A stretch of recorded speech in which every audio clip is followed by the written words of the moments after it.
আমি হাসির কথা বলছি, এটা হাসির প্যান্ডেল। তা হাসেন কেন?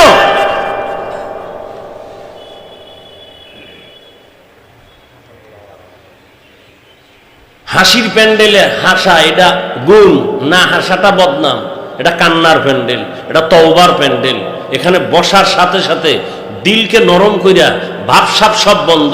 আল্লাহ তুমি নিয়ে আসছো, জোর করে আসতে পারি নাই, গুনাহ লয়া ঢুকছি, গুনাহ থেকে তওবা করে ফিরতে পারি কিনা, এই পেরেশানি থাকলে সে হাসবে কেন? সে মোবাইল নিয়ে ব্যস্ত থাকবে কেন? সে পান খাবে কেন? বুট খাবে কেন?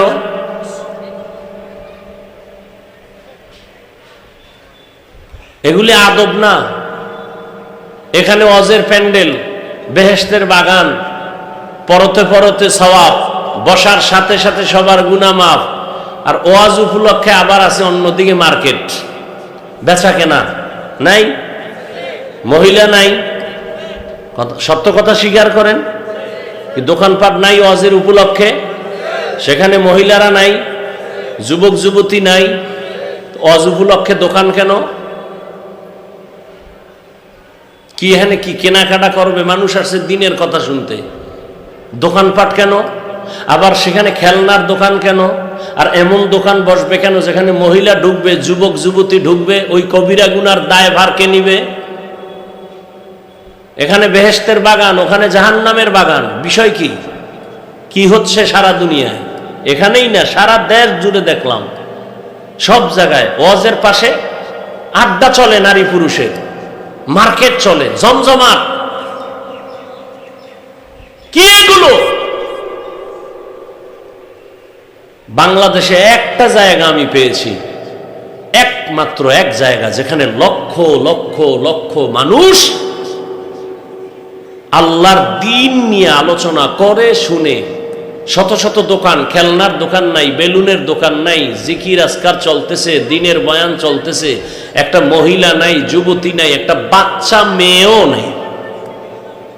স্রেফ এক জায়গা আছে বাংলাদেশ। কোথায়? কোথায়? গিয়া দেখো, লক্ষ লক্ষ মানুষ, একটা বাচ্চা মেয়ে নাই। 3-4 দিন মানুষ থাকে সেখানে, একটা বাচ্চা মেয়ে পাবে না। পাশে হিন্দুর বাড়ি, এরাও পর্দা টানায় থাকে।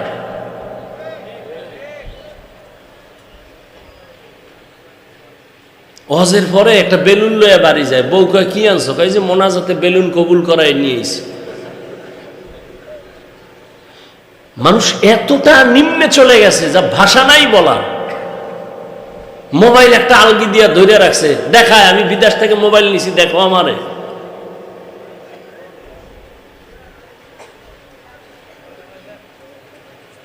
একটা লোক দাঁড়ায় আমাকে যৌক্তিক জবাব দিতে পারবেন আপনি মোবাইল হাতে নিছেন কেন? আমাকে যৌক্তিক কোন একটা জবাব দিতে পারবেন? আপনার সেই বুদ্ধি আছে? বেহেশতের বাগানে ঢুকছেন ঠিক, কিন্তু কপাল খারাপ। এখানে আসতে কপাল লাগে, বসতে কপাল লাগে, মোনাজাত দিয়া কান্নাকাটি কইরা যেতে কপাল লাগে। যে রসুলকে এক নজর দেখলে জাহান্নাম হারাম, যে রসুলকে এক নজর দেখলে পেটের ক্ষুধা থাকে না, নিমক হারাম, বেঈমান রসুলকে সে 13 বছর দেখলো, কালেমা পড়ে নাই, এর নাম কপাল। অন্যদিকে এক 27 বছরের যুবক তরবারি নিয়ে রেডি, রসুলকে জবাই করবে, তরবারি ফালা, একা রসুল কালেমার রশি লাগায় দেন, এর নাম কপাল। ফুলগাজী থানা পুলিশ আসামি ধরে নিয়ে থানার মধ্যে এমন ফিডান দিছে, কান্না নাই, শুধু চিল্লায়, শুধু চোখে পানি নাই। এই পণ্ডিত, এত বুঝো, এত বুঝো, আমগো টুপিওয়ালা গো বোকা বলো। আসলেই আমরা বোকা, আসলেই আমরা বোকা। নয় আমগো যেই পরিমাণ গালি দাও, আমরা কিচ্ছু বলি না, দেখলে সালাম দেই, হাসি মুখে কথা বলি। যদি বোকা না হইতাম তা কানের উপরে ঠাস করে একটা লাগাই দিতাম। ভোর রাত্রে কান্না করে মোনাজাত দিয়ে বলতাম আল্লাহ যেন গাড়ির তলে পড়ে। কোন আলেম বরদোয়া করে না, বাংলা দুনিয়ার কোন আলেম কারোর জন্য বরদোয়া করে না। এজন্য আমি চ্যালেঞ্জ দিয়ে বলছি, যুবকরে, এ জমিনে তোর দুনিয়ার কেউ তোর আপন না, সব ধান্দাবাজ। একমাত্র নিরপেক্ষ নিঃস্বার্থ তোর আপন বন্ধু উলামায়ে কেরাম, আর সব স্বার্থপর ধান্দাবাজ।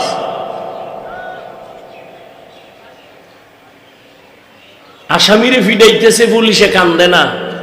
আর একজন আল্লাহর বান্দা, আল্লাহর ওলি বয়ান করতেছেন, ওই প্যান্ডেলের এক পাশে বই এক যুবক হাউমাউ করে কাঁদতেছে। নিজের বিবেকরে জিগা, ওরে মারলো কে? থানায় নিয়ে আসামিরে মারে, কাঁদে না। আর এই ওয়াজের প্যান্ডেলে বয়া আল্লাহর ওলি ওয়াজ করতেছে, এক যুবক কাঁদতেছে, বলো ওরে মারলো কে? এটা সেই প্যান্ডেল।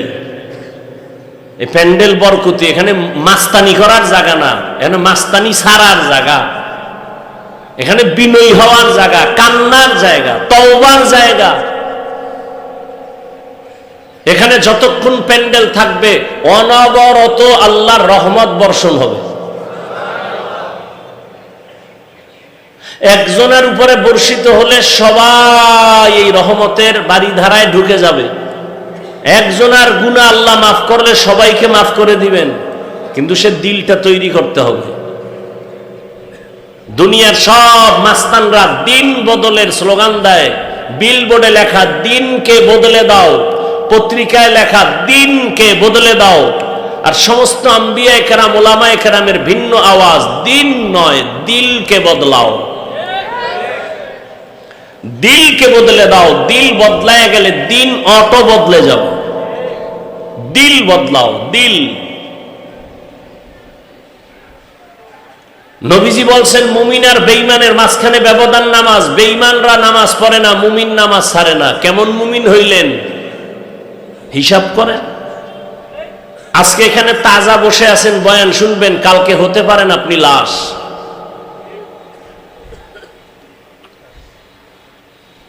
আল্লাহ সবাইকে হেদায়াতের নূর দিয়া কবুল করেন।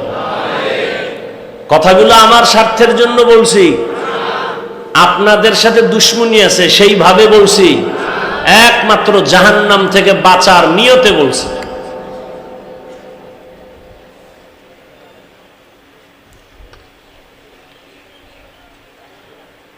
একজনে বলে, হুজুর মোবাইলে রেকর্ডটা করি, আপনার ভক্ত এই জন্য মোবাইল নিছে। এই একটা যুক্তি দিবে, রেকর্ড করি বয়ান।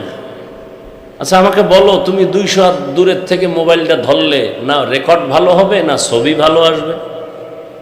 বরং তোমার কাজটা নিখুঁতভাবে মিডিয়াওয়ালারা করতেছে না? তুমি সকালবেলা ওদের থেকে ডাউনলোড করে নিলেই তো হলো। বসে বসে এই সময় নষ্ট কেন করো? আর এই মোবাইলটা নিয়ে ব্যস্ত হয়ে গেছো, মোনাজাতের পরে যদি মোবাইল হারিয়ে যায় তো তোমার আমও গেল, সালাও গেল। এই কপাল লইয়া নিয়ে আইসো বেহেশতের বাগানে।